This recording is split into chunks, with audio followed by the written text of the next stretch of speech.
It's a tricky relationship and seen as a test for Myanmar's new government. China used to be Myanmar's main ally, when much of the international community had shunned it. But once Myanmar began its democratic transition, things started to change.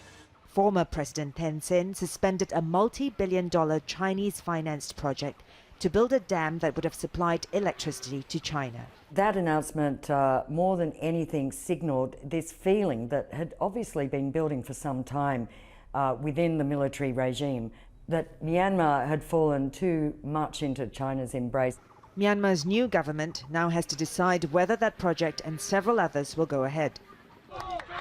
Other Chinese-backed projects have also proven controversial, including a copper mine in central Myanmar. Still, China remains Myanmar's biggest investor, and the relationship remains an important one.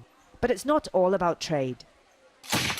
Myanmar also needs China to help end its long-running conflicts with ethnic groups, especially those who live near the Chinese border.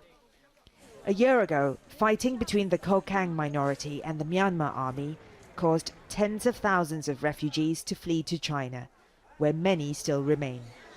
Some of the armed groups have historical ties to China and are led by ethnic Chinese commanders. China is a very important factor, not overtly so, but as anyone involved in the peace process knows, they're a very big influence on the so-called border groups. Aung San Suu Kyi's visit to China comes just 2 weeks before her government holds a meeting with ethnic groups to negotiate an end to the fighting.